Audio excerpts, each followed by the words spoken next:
Okay, FSR3 is out. I'm trying it out right here in Immortals of Aveum, and while I do plan on doing some actual video capture side-by-sides, it's very important to note that you cannot experience high frame rates and like frame generation technology in a video capture. Also, at first I was very disappointed with this, and I noticed what was going on. It has to do with variable refresh rate compatibility stuff, which I think I can show you better by directly filming my screen. Now, you won't see the game at the frame rate that it's going at, but look, let's just hop in here and I'll show you what I'm talking about. Okay, one reason why I'm filming the screen here is because we can look at this menu, which actually comes from my LG C1 OLED TV. I can pop that on and off, and this is confirming that variable refresh rate is enabled, in this case gysync compatibility because I'm on an RTX 4090. However, it also does FreeSync, and I have tested this technology out on AMD. We'll look at that too, don't worry. But right now we're looking at Immortals of Aveum, and Immortals of Aveum has DLSS3 as well as FSR3 frame generation enabled now. So that's why we're taking a look here. But here's the thing. The reason why I was initially disappointed when I tried out frame generation from FSR3 was because when you kick it on, I didn't realize this was happening until I confirmed online, but it turns off my variable refresh rate. My screen, as soon as I kick that on, is just locking to my monitor's refresh rate. My monitor's refresh rate is 120 hertz on the LG C1. Notice when I kick variable refresh rate off, sorry, not variable refresh rate, when I kick frame generation off, this now becomes variable refresh rate again. Now, the reason why I'm bringing that up is, so there are exactly two reasons why you might want a higher refresh rate in a game, why you might want more FPS. One is to make motion look smoother. So for example, right now we are at FSR3 at native AA, so no upscaling, and no frame generation. And this is the part that videos cannot really capture. But when I move my mouse around quickly, you'll see that things kind of blur. But the idea of wanting a higher refresh rate in a game is that quick motion like this would look smoother on your screen because you get more frames, right? So the lower your frame rate, the more gaps there is between each image during motion, doesn't look as smooth. So when you kick on frame generation, you would hope that is going to smooth out that motion.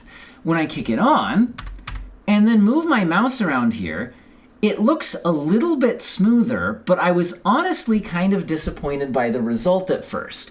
Now notice that the frame rate went way up. Also, the frame time graph goes nuts on this overlay. But I looked online, and that does seem to be a known issue, not with the frame pacing of the game, but with how it reports frame pacing to overlays like this. So basically ignore that. However, what I'm getting at is things didn't really feel that much smoother, and that's where I realized, well, I'm gaining frames, but because it's disabling variable refresh rate, it means I'm no longer synced to my monitor's refresh rate, and that kind of decreased some of the smoothness of the motion, and that was a bit of a problem, right? So I kick frame generation back off, and again, my frame rate goes down, but every frame is going to be nicely synced to my monitor. Ignore the fact that those are a little bit off from each other. This doesn't report quite the same way that that does, but anyway, you kind of get the idea. You can tell that it's turning on or off, at least, by that variable refresh rate indicator. But here's the deal. I was actually much happier with FSR3 once I was able to achieve my monitor's maximum refresh rate. So the way this is intended to be used is with vsync on, and then if I upscale, let's say at the quality setting, you'll see that without frame generation, I cannot reach 120 frames per second. Right now we're here kind of in the upper 80s. Notice that again, I'm in variable refresh rate mode here. Again, kind of ignore those numbers, but it is variable. But again, I'm not able to max out my monitor's refresh rate. If, however, I now kick on frame generation, it is now going to reach my monitor's maximum refresh rate of 120. And the vsync is now kicking on.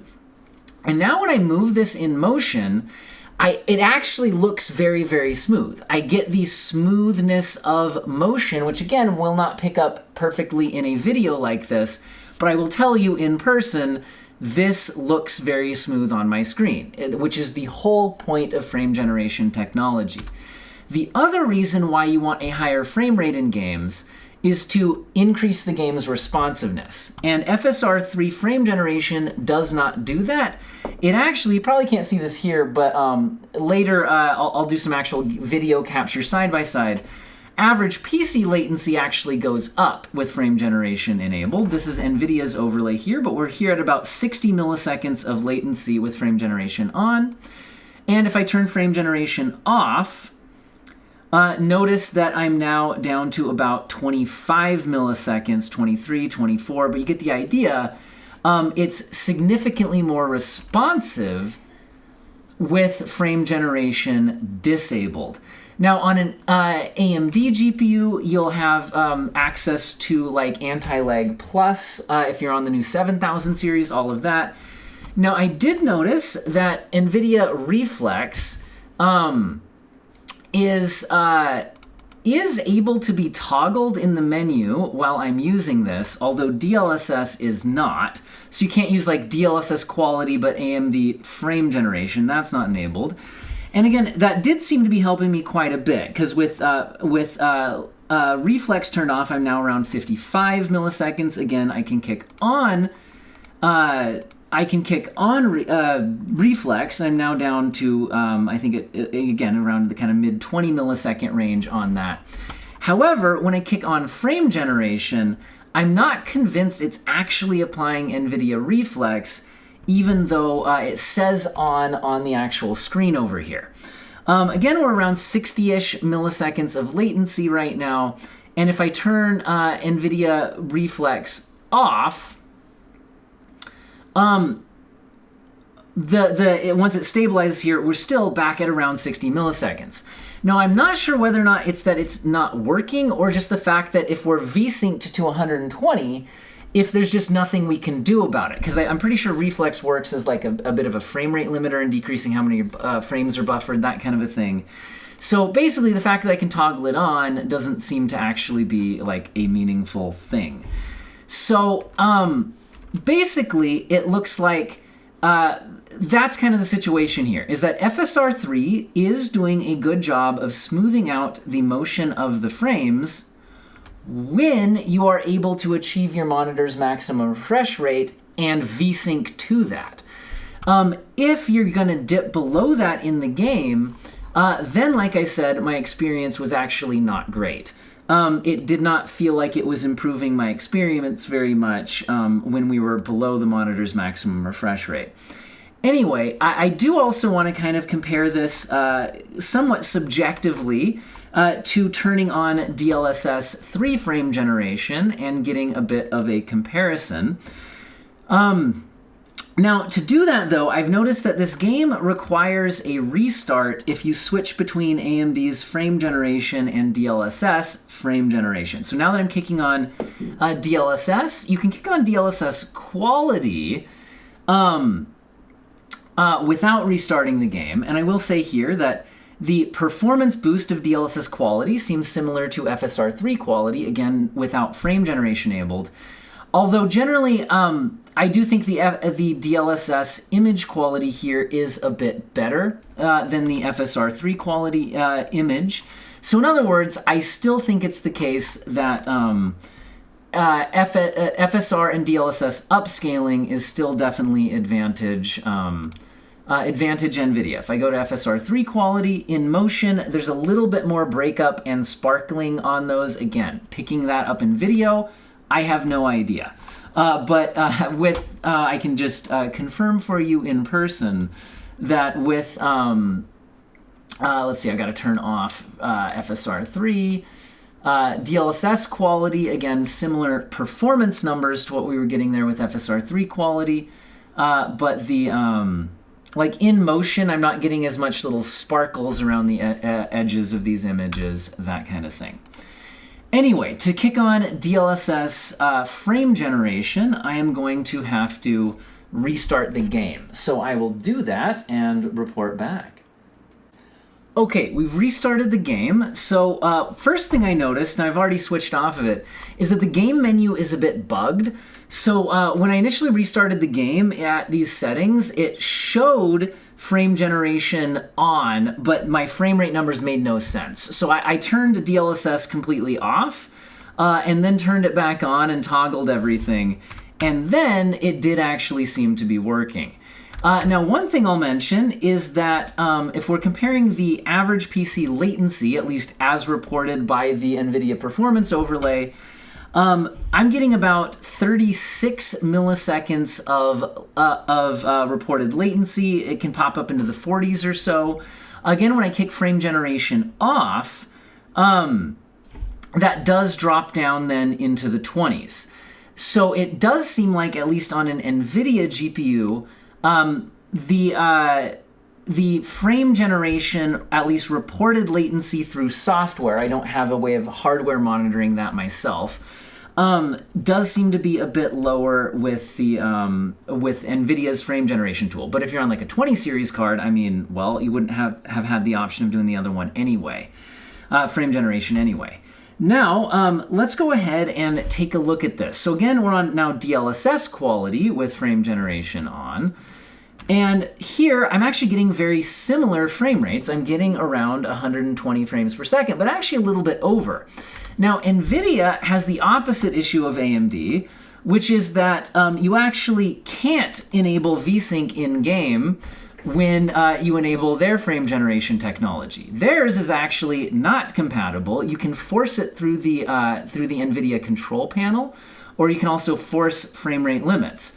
So in this case, it actually does immediately feel smooth, although the problem is then, if you go way above your monitor's refresh rate, again, I don't know if this will pick up in the video, but when you're above your monitor's refresh rate, even if you have gysync enabled, you can actually get some screen tearing happening and things like that, but again, for the opposite reason than we had with FSR. So in general, it'd be nice if both of these technologies worked perfectly with both variable refresh rate and vsync, and just through the game menus without having to force stuff through any kinds of drivers or third-party software. Anyway, just here, from like an image quality perspective, I would say the main quality difference that I notice is actually just DLSS versus FSR3 upscaling. The smoothness of the interpolated frames, to my eye, just kind of moving my camera back and forth, seems fairly similar. I wasn't noticing a lot of artifacting on either of them, and I will say, when the game launched, a DLSS3 frame generation had ghosting on the targeting reticle, which made it basically unusable. I'm not seeing that issue now. So basically, this seems to be a fairly good experience on both. But again, the main difference here is that variable refresh rate does actually work. Anyway, I can try to get you guys some actually screen captured side-by-sides, but I wanted to start with this and kind of my subjective comparison. So the main thing is, again, that difference in the variable refresh rate and all that. Let me do a little bit of screen capturing and editing side-by-sides. All right, I've gone ahead and done some image capture, and this is also 2 times zoomed in. We'll also go back through it at 50% speed after we watch it at full speed. And honestly, guys, this is not, I don't have enough time today to get an absolute full review. And there's no way you can really capture and display on YouTube 120 FPS footage. So really, there's only so much we can do here. Now, I will say that looking at it back and forth, side by side here at full speed, and even zoomed in 2 times, I see image quality differences, but primarily look at the sparkles on the armor on the left here versus on the right, things like that. But these are generally upscaling artifacts. This is the differences between FSR3 upscaling versus DLSS upscaling. If we're actually looking for, motion artifacts and things like that, again, just kind of watching the video at full speed, I'm really not seeing a lot of differences here. Again, we'll go back to 50% speed here in a minute and see if we can spot anything. But again, zooming in here on image quality, the main things that I'm noticing are just differences in upscaling, like the mesh on the fences there, if you kind of see those nets. looked a little bit crisper and more well reconstructed on the right-hand side. But again, that's really an issue with just, again, the upscaling technologies themselves. Now, here, it does kind of feel like there's some lighting differences, but again, it's possible that I think it's just a little bit out of sync. So I'm just gonna move back to this cutscene where we can get things really synced up.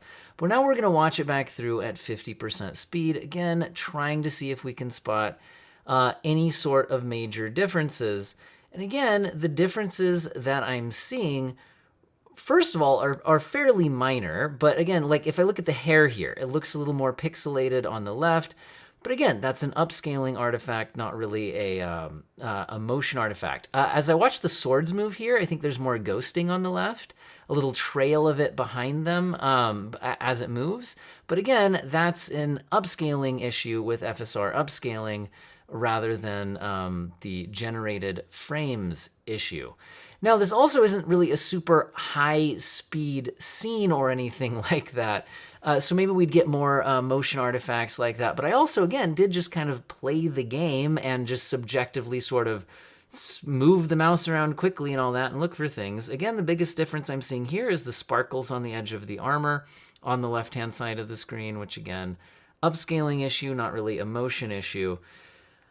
So really this kind of side-by-side capture, I think maybe this isn't really ideal for motion issues, and this will really require some more testing. It's also not really my complete area of expertise, but to my eye, I'm not really seeing a lot of motion artifacts here. Maybe you guys can spot some stuff in the comment section, but again, this is 2 times zoomed in and at 50% speed. I almost feel like I might see the occasional little flicker of garbling more on the right-hand side with frame gen than maybe I'm seeing on the left, but either way, it's very minor on both. So yeah, that's kind of my overall thought so far, is the actual quality of the interpolation doesn't seem drastically different. But again, the issues I brought up earlier in the video in terms of, you know, the variable refresh rate support seems more impactful, and the differences between the actual upscaling quality also seems more impactful. I think I'm gonna pop out and give you guys some final thoughts here at the end. This video was by no means a full review of FSR3. I definitely have some first impressions, and I was hoping this would be useful for you guys, as well as, you know, some of my thoughts on noticing the variable refresh rate and vsync and how all that plays into it, as well as we did get some of the image capture for comparisons, but again, I can't stress this enough. There is absolutely no way to experience frame generation from AMD or NVIDIA through a YouTube video. You cannot feel it, and you cannot see it. YouTube videos are a locked 60 frames per second. The game is not running at a locked 60 frames per second if you're on a high refresh rate screen, which is what this is, the whole point of this technology is. So with that in mind, you really just cannot experience it through a YouTube video, even if I capture it and slow it down and all of that. So it would be best to try to experience this for yourself, and that's what I will say is the best thing about that, is that a lot of people can. You don't need a 40 series GPU to try this out. For example, behind me right now, I have AMD's like reveal slide here, but this is Forspoken. I was testing Immortals of Aveum because it has DLSS3 in it for comparison purposes. Forspoken also has FSR3 added to it, and I believe, although I haven't actually checked it for myself, I have seen people posting that it has a free demo available, and that the demo is also updated to have the FSR3 in it. So if that is true, maybe take a look at that. My other takeaway is, do you need magic hands to use FSR3? Because why Immortals of Aveum and Forspoken? they both have magic hand. They're like the magic hand shooty games. Although I guess then why don't we not have Ghostwire Tokyo as well? Maybe that'll be next. Anyway, so it seems a little odd that these were the games chosen for comparison purposes. But maybe I'll actually start playing these games for a bit, because that's my main thing, is I think to give a full review on this, I really need to actually spend hours playing with it on, and on a variety of hardware.